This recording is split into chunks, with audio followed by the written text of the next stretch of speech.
Good morning, everyone. I'm Michele Carroll, and welcome to the News Diet. Today, I'm going to talk about the life and death of Queen Elizabeth II. Let's be informed so we can get on with our day.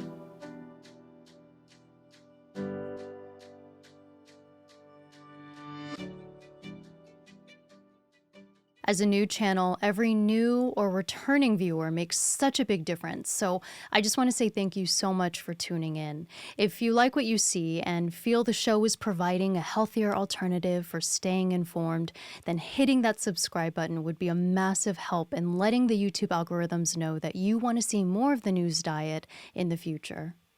The big news of the weekend was the death of the Queen of the UK, Queen Elizabeth II. She passed away on Thursday, September 8th at Balmoral Castle in Scotland. No specific cause of death was declared, but the Queen was 96 years old and had already limited her public appearances over the last year due to a decline in health, and the royal family did say that she died peacefully. Her legacy is a long and generally beloved one, but not without complexity or even controversy. Elizabeth was the longest reigning monarch at 70 years on the throne. She first became queen when her father, King George VI, died when Elizabeth was just 25 years old. Her parents had no sons, so as the first daughter, became the queen. Her reign spanned 7 decades of historical events, which included 15 prime ministers of the United Kingdom, 14 American presidents, and overall 179 prime ministers throughout the Commonwealth realm.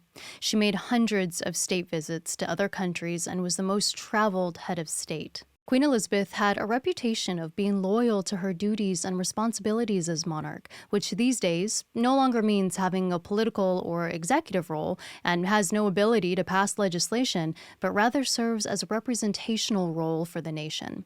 The idea is to serve as a sovereign that transcends everyday politics and rather promotes national identity, unity, and stability. The sovereign is usually also supported by immediate family who are also given duties with the same mission.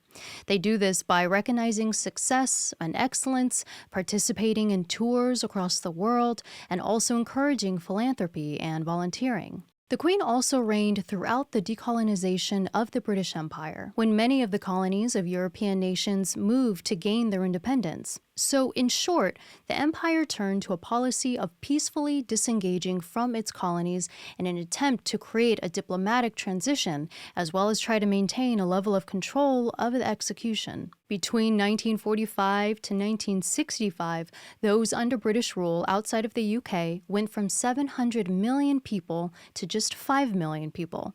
Right now, many former colonies remain connected through the Commonwealth, which is a voluntary association of 56 countries. There's no formal trade or political agreement between the countries, but rather are tied together by their shared history as well as promoting similar values and political systems. Some are completely independent republics, while 14 have remained constitutional monarchies for whom the British sovereign still serves as head of state in mostly a symbolic role. The legacies of the British colonies is a complicated one, as it holds a history of abuse and exploitation for many nations around the world. Queen Elizabeth was serving throughout the transition from empire rule to the Commonwealth and is largely credited with helping nations peacefully achieve independence. But some former colonies still hold Britain responsible for modern economic and cultural struggles today. Regardless, the Queen and the royal family, who were essentially representatives of peace and friendship, were generally well received. So now that she's passed, the question is how many countries will remain as part of the Commonwealth and how many will look to establish full independence. Geopolitical issues like decolonization weren't the only complication of Queen Elizabeth's legacy. She and the royal family as a whole also received criticisms over the years for their high net worth. The Queen is ranked as one of the world's wealthiest women, and while her exact net worth isn't made public, it's estimated to be around $500 million, according to the Sunday Times of London's 2021 Rich List. This consists of both private and public money. So backlash has generally been focused on what taxpayers' money is used for. For example, earlier this year, the Queen's second son, Prince Andrew, settled a civil sexual assault case for an estimated £12 million. So people want to know how much of that is publicly funded. And it's reported that the Queen herself contributed at least £2 million. For better or for worse, the Queen's passing is the end of an era, for not just her reign, but for Britain as a whole. The UK and many around the world are currently in a period of mourning for a woman they considered a symbol of stability and discipline for almost a century.